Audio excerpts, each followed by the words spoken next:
सुनिए 10 से ज्यादा पिटीशन सुप्रीम कोर्ट में पड़ चुकी हैं और बहुत जल्द हम सुप्रीम कोर्ट के माध्यम से इस वक्फ संशोधन कानून को खत्म करेंगे, रद्द करेंगे, ध्वस्त करेंगे। आप देखेंगे और हमारे पास कई ग्राउंड्स हैं जिसपे हम सुप्रीम कोर्ट में गए हैं। उसमें सबसे पहला ग्राउंड है कि आपने जिस तरीके से रिलीजियस आइडेंटिटी पे हमला किया है मुसलमानों के, उसको लेकर के, उसमें जो आपने एंशिएंट मॉन्यूमेंट एक्ट लेकर के आए हैं, वक्फ कानून जो असंवैधानिक है, आपने उसके अंदर सीएजी घुसाया है, वो असंवैधानिक है। आप वक्फ बाय यूजर आप कैसे खत्म कर सकते हैं भाई? आप बताइए, अगर वक्फ जो है कर रहे हैं, और इस देश की जनता वक्फ का समझती क्या है? वक्फ क्या है? कितने लोग तो वक्फ जानते ही नहीं है क्या है। वक्फ का मतलब होता है खुदा के नाम पर दान किया हुआ प्रॉपर्टी। अगर मैं हिंदू हूं और मैं चाहता हूं कि मेरे पास जमीनें ज्यादा हैं, मैं अगर मंदिर मठ गुरुकुल बनाना चाहता हूं तो मैं जमीन दान करता हूं, तो इसमें गलत क्या है? आप तो ऐसे दिखा रहे हो वक्फ को जैसे कि ये भूमाफिया है, ये जमीन कब्जा करने वाले लोग हैं। वक्फ का मतलब होता है गरीबों, मजलूमों, दबे कुचले वंचित जो वर्ग हाशिए पे चला गया है, उसके लिए स्कूल बनाने, अस्पताल बनाने, उनके लिए चैरिटी बनाना, अपने धर्म के लिए, मुसलमान जो अपने धर्म के लिए प्रचार प्रसार के लिए, उसको और बेहतर बनाने के लिए, उसको और डायनामिक बनाने के लिए वक्फ प्रॉपर्टी दान करते हैं। ये तो एक नेक काम है, ये तो खुदा का काम है, इसमें कैसे राजनीति की जा सकती है? मैं ये नहीं समझ पा रहा हूँ। फायदा नहीं हो रहा था उससे, क्या अब फायदा होगा? क्या गरीब मुसलमानों को फायदा होगा? देखिए, मुसलमानों पे बात कर लीजिए ना, नरेंद्र मोदी मुझसे डिबेट कर ले, अमित शाह मुझसे डिबेट कर ले।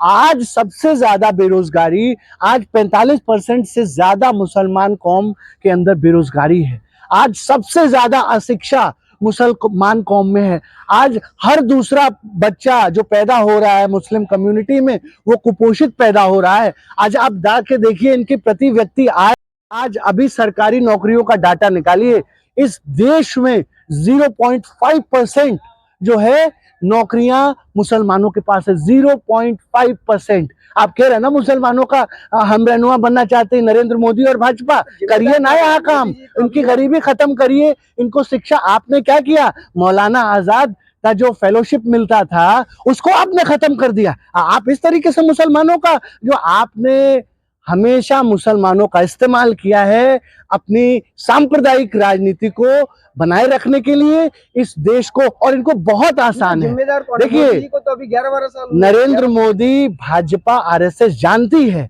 कि अगर मैं सांप्रदायिकता फैला दूंगा, हिंदू मुस्लिम के झगड़े लगा दूंगा, तो अहम मुद्दे छुप जाएंगे। और ये फॉर्मूले पे, ये जो मॉडस ऑपरेंडी है, इसी पे भारतीय जनता पार्टी काम करती है। आप बताइए ना, सारे कानून आप मुसलमानों के लिए ला रहे हो, अरे कुछ हिंदुओं के लिए भी लाओ, कुछ और भी। इस देश का हिंदू भी आपको वोट दिया है। आप जो है सीए, एनआरसी, 3 तलाक, अब वक्फ जो है, सब कानून आप, तो ये क्या दर्शाता है? और दूसरी तरफ आपके नेता दोगली राजनीति करते हैं, 24 घंटा जो है मुसलमानों को अपमानित करते हैं, गाली देते हैं। नरेंद्र मोदी जी कह रहे हैं ना कि हम मुसलमानों के हम रहनुमा हैं। कितने सांसद हैं भाई आपके पास मुसलमानों के? कितने सांसद हैं आपकी पार्टी में मुसलमानों के? कितने लोगों को आपने मुसलमानों को टिकट दिया है? आरएसएस का चीफ मुसलमान बनाओगे नरेंद्र मोदी जी? नहीं बनाओगे। क्यों? क्योंकि आपको मुसलमानों के ऊपर सिर्फ जो है उनको गाली देना है, और गाली भी किसको दे रहे हो? जिसकी वजह से आज सत्ता में हो। अरे शर्म आनी चाहिए भाजपा आरएसएस को कि जिन मुसलमानों को गाली देते हो। आज अगर मुसलमान नहीं होता ना मेरे भाई, तो इस देश में नरेंद्र मोदी नहीं होती, भाजपा नहीं होती। मोदी जी इनको तो मुसलमानों का धन्यवाद देना चाहिए कि मुसलमानों को गाली दे करके तीसरी बार आप सत्ता में आ गए हो।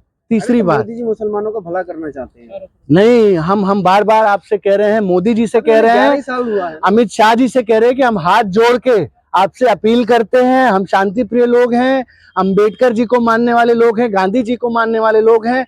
हम इस देश की सरकार से, नरेंद्र मोदी, आरएसएस, भाजपा से हाथ जोड़ के अपील कर रहे हैं कि ये वक्फ कानून को वापस ले लीजिए। हमें नहीं चाहिए ये कानून, और अगर आप वापस नहीं लेंगे तो हम आंदोलन करेंगे। हमारी सहनशीलता को हमारी कमजोरी कतई न समझी जाए। हमने पूर्व में आपको घुटने टिकवाए हैं। सीए एनआरसी आपको ठंडे बस्ते में डालना पड़ा। किसान कृषि कानून, तीनों काले कानून आपको वापस लेने पड़े, और इस बार भी ये वक्फ कानून भी आपको जो है वापस लेना पड़ेगा। पूरे देश में हम आंदोलन सुनिए पूरे देश में हम शांति प्रिय आंदोलन के लिए जा रहे हैं। हमारी मुस्लिम संगठनों से बात हो रही है। आने वाले समय में इसी महीने में दिल्ली में हम तालकटोरा में एक बड़ा जो है मुस्लिम संगठनों के साथ मिलकर के बड़ी रैली वक्फ कानून के खिलाफ करने जा रहे हैं। अगले महीने रामलीला मैदान को घेरने जा रहे हैं और पूरे देशव्यापी इस असंवैधानिक दमनकारी वक्फ कानून की जो है मजम्मत और मुखालफत करने के लिए क्रांतिकारी आंदोलन इस देश में होगा।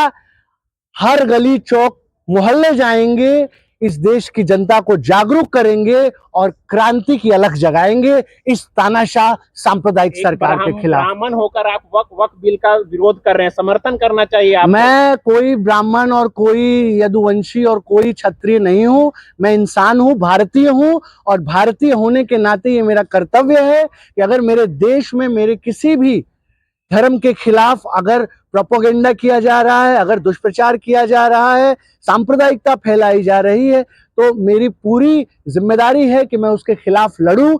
एक एक्टिविस्ट होने का मैं धर्म निभा रहा हूं, एक लीडर होने का मैं धर्म निभा रहा हूं, और मैं मुस्लिम कौम से ये वायदा करता हूं कि मर जाऊंगा, मिट जाऊंगा, लेकिन ये वक्फ कानून जो है खत्म करके ही दम लूंगा, खत्म करके ही दम लूंगा। कर रहे हैं आप संसद में खड़े होकर। नहीं, ये हमारा संवैधानिक नहीं, ये मैं किसी को चैलेंज नहीं कर रहा हूं, ये मेरा संवैधानिक अधिकार है।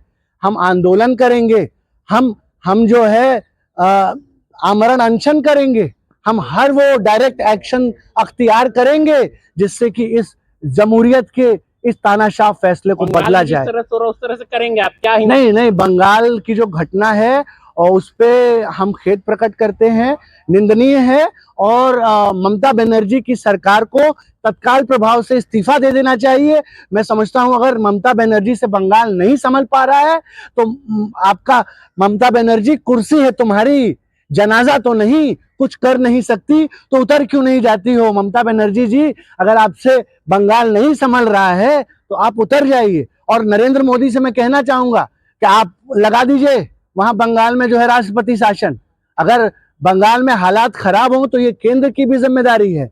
हम बार बार कह रहे हैं कि हमारा इरादा हिंसा फैलाना नहीं है, हम अमन चैन के पुजारी हैं, हम भाईचारे, गंगा जमनी तहजीब को पूजने वाले पुजारी हैं, और कहीं भी हिंसा होगी हम उसका समर्थन नहीं करेंगे।